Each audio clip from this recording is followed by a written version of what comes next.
Yeah, like I said, my name's Brandon Digby, and I've always wanted to write a book about my life, and I've always wanted to call it Through My Eyes. And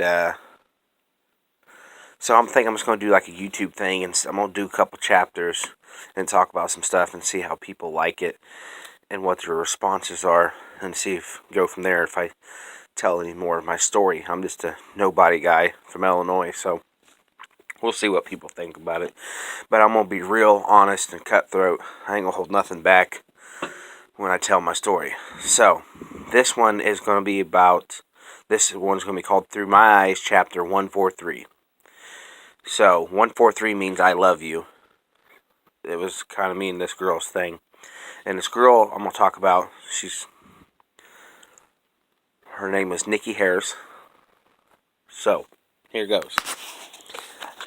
It was 2011. It was late June. I just gotten broke up with a girlfriend named Tammy because she was high on meth and tried killing her mom with a knife, which that's a whole different chapter. But anyways, here I am. It's almost 4th of July, and my buddy calls me and he said, "Hey, I'm hanging out with some girls. You should come over." And I said, "Bradley," I said, are these fucking girls over at age 18? He said, "Oh yeah, every single one of them." I said, "Yeah, right." So I got off work. I got a shower. I hopped in my truck. I drove to Westville. He said, "Meet me at," I was having a hard time finding the house, so he said, "Meet me at the gas station." So I said, "All right." So I met him at the gas station, and people start walking out, and Nikki was the last one to walk out. And you ever see in the movies where they show somebody, it's gonna be like real corny, but like I said, I'm gonna tell the truth. It was almost like Nikki walked out of the gas station in slow motion, and she kind of turned and looked at me, and my heart kind of skipped a beat, you know. So a couple girls hopped in my truck, and everybody's kind of walking beside my truck. They just live right down the road from the gas station.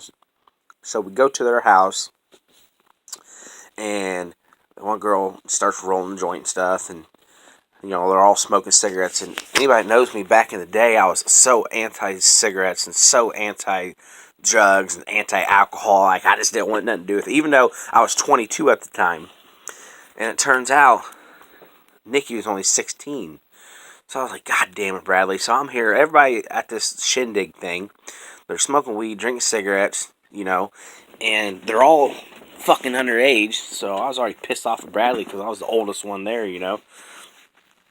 But anywho, fast forward a couple days. She gets my number from Bradley. She's texting, calling, and I'm like, no, she smokes, she drinks, she's underage. And I'm like, nah, man, yeah. Well, she's pretty persistent. So I talked to her a couple times, and she said, let me come over. I said, well, I'm at work right now. I said, I'll get a hold of you when I get off work. She said, all right. So I get off work. I text her. She said, I'm at this party at the mine. So I drive all the way out there, and everybody's trashed, drunk. She's fucking drunk. She's like, well, let's go on a ride. Let's go do something. I said, well, I gotta go work on my derby car. She said, okay, I can come help you. So she gets in the truck, and she's all trying to rub it on me. I'm like, stop. So we get to the garage, and she's supposed to help me work on a derby car, but she brought with her a solo cup full of hot damn. And I'm already fucking fuming, dude. You know what I mean? I got work second shift. I'm already pissed. So we get to the garage. She don't help me. She's trying to touch up on me and stuff. And I said, you just need to fucking leave, because she's trash, underage, everything. Well, she said, fine. She actually went under and slept underneath my bush for about an hour. I have these bushes outside. So I was like, what? I'll just let her sleep her off. I kept working on the car. She wakes up. She's like, God damn, my head hurts. She got any Tylenol? So I went over, got her some Tylenol. Gave her some Tylenol. Her phone starts blowing up. It's one of her friends from a party. A dude. A mutual friend of ours. And he says, hey, let me talk to Digby. So she hands me the phone. She's like, hey, Digby, that girl's mom just came out here with the state troopers and stuff and looking for her. And, we're all hiding in the woods in the cornfield. And I'm like, what the fuck? And I was like, this girl's 16. She got a solo cup full of alcohol. She reeks of alcohol. I'm like, fuck, man, what am I supposed to do? I went to grab the cup and hand it to her and tell her to get the fuck out. And the cup of hot damn spilled all over my workbench in the garage. And it spilled all over me, so I smelled like hot damn. The goddamn whole garage smelled like hot damn. And I'm being a dick. I'm saying, you need to get the fuck out of here, blah, blah, The cops aren't away. So she starts walking halfway down the road. I close up my garage, man, because my house here, and I lived with my grandma and lived next door because the house where the garage was at was being renovated to fill you in. So I'm halfway over to my grandma's, and she comes walking back, and my buddy calls me as she's walking back, and he's like, ha, that was a funny joke, wasn't it? And I said, motherfucker, I blew up on him. And, well, she ended up coming back. And she said, what do you want to do? I said, I'm working on this derby car. She said, all right. Well, I had this little bench thing in my garage out of a car seat. And she sat there and she slept till about 5:30 in the morning. I took her home, and I didn't want to drop her off at her front door, so I dropped her off at the park, and she lived like 3 blocks away.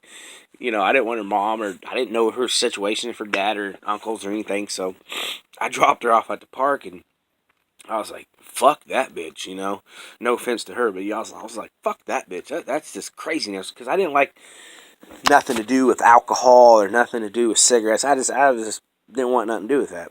Even though I was 22 and I made my own money and I could do what I wanted, I was just like, fuck that, So I went to work. I went home, went to bed, went to work the next day.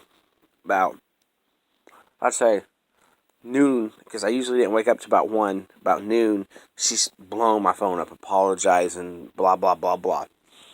I didn't text her back. I go to work. I get out at lunch, go out to the phone in my truck, and it's like 30 text messages from her.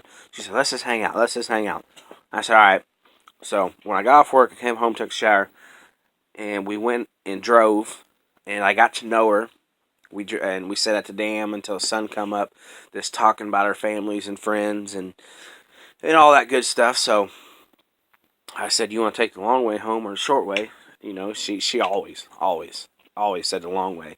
So I took her the long way home, and this time I dropped her a block away from her house. I still was not comfortable.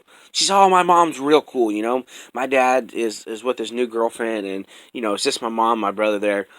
My mom's real cool. I'm like, fuck that. So I still drop her off a block away, right?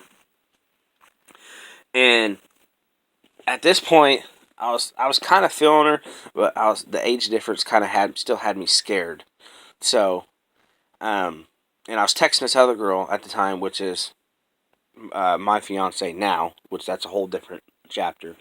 And I was kind of feeling her, but my fiance now was texting me, and she lied to me about how old she was. So that really pissed me off. And Nikki was straightforward with me about how old she was. So I kind of pushed her away, and I kind of went towards Nikki because Nikki was upfront and honest. Well, we hung out a couple more times and stuff, and we kissed a couple times and hugged, and then one night we was in the garage. This is where it gets a little sexy.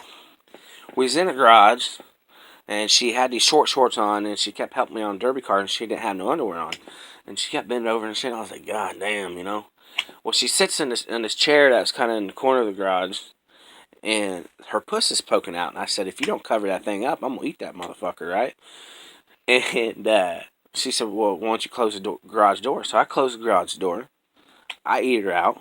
We're kissing everything. She says, I'm going to bend over to the derby car. I want you to fuck me. I said, all right. So I put my condom on and everything, I start banging the shit out of her. Next thing you know, fucking pussy felt real good, I was like, God damn, I hope this condom didn't break. Well, it did. I nutted in her. And when I pulled out, there's blood everywhere. There's fucking nut everywhere. And it just looked like a fucking complete horror scene, right? So I'm flipping out. I really don't even know this girl. And I was like, God damn. She's like, oh, it's all right. I'm on birth control, and it'll be all right. And she's like, I'm really sorry. I didn't know I was going to start and all this other shit. So I take her home, and I'm fucking panicking, I'm like, God damn, dude, what the fuck did I just do, So anyways, I didn't talk to her for like a whole day, because it was awkward to me. So then we hang out, and we hung out, and we went to the movies, and, we hang out a couple more times, and we started dating. and she was just an amazing person, dude. Her mom, she was right dead nuts about her mom. Her mom was awesome. She was cool, and her brother was pretty cool, and they had a dog named Chewbacca. He was amazing, and she wanted me to stay the night there one night at her house, and I said if it's okay with your mom, and she said yeah. So when I got off work that night, tell you how awesome her mom was and how good of a person she was. And if I get emotional at any point, just roll bear with me. I get off work and I just her house was in Westville before Georgetown, so I just stopped there and I was going to take a shower there and I had night clothes with me, and I get there and her mom had a shoestring budget about this big. She didn't have link card. Her mom just lost her dad, which is Nikki's grandpa. He just lost him in a fishing accident. And I get there, and Trish just bought me, that's Nikki's mom, a 12-pack of Mountain Dew. And that just blew me away. Because I knew him, up to that point, I knew him pretty good. I got to know her mom pretty good, and the family. And I said, Trish, I said, you want me to reimburse you for this? I said, I know you ain't got money. She said, no, you make my daughter happy. I have not ever seen my daughter this happy.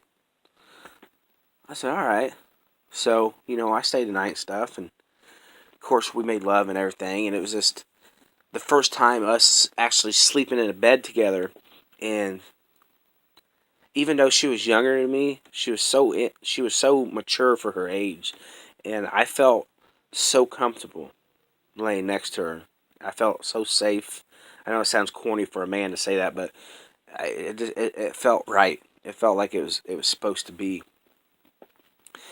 And they was fighting with their grandpa's ex-girlfriend because he passed and there was money issues and the house issues, and I was helping her through that and she was helping me, junk and stuff, and they sell that house and they bought a house in Rich Farm, and I helped them move there and I helped them get the power turned on and everything, and everything between me and Nikki was just going great. Like she actually cared about me, and the one thing that I cherished about that woman and still do is that she would always say that she's proud of me, and I'm like, what for, And that's my dog crying outside the door, and she'd be like, I'm proud of you because you are who you are.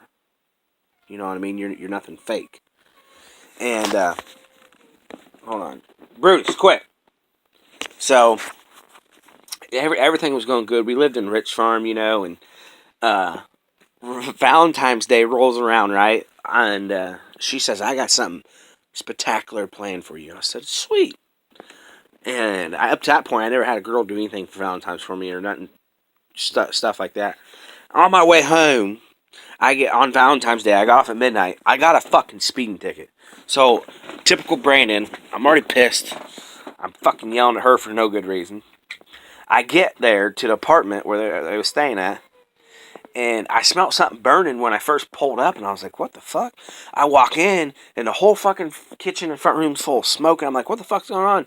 And anybody that knows me knows I love Roman noodles, and she tried making me some Roman noodles, and she forgot to put water in the bowl, and it burnt the fucking noodles up. So, and she had, a sexy little outfit on and stuff, and it just, it was a bad Valentine's Day, but we ended up making the best of it. It gets kind of worse. We go to the room, we start fooling around and stuff, and she's like, "Hey, do you like pornos?" I'm like, "Fuck yeah, I like pornos." She's like,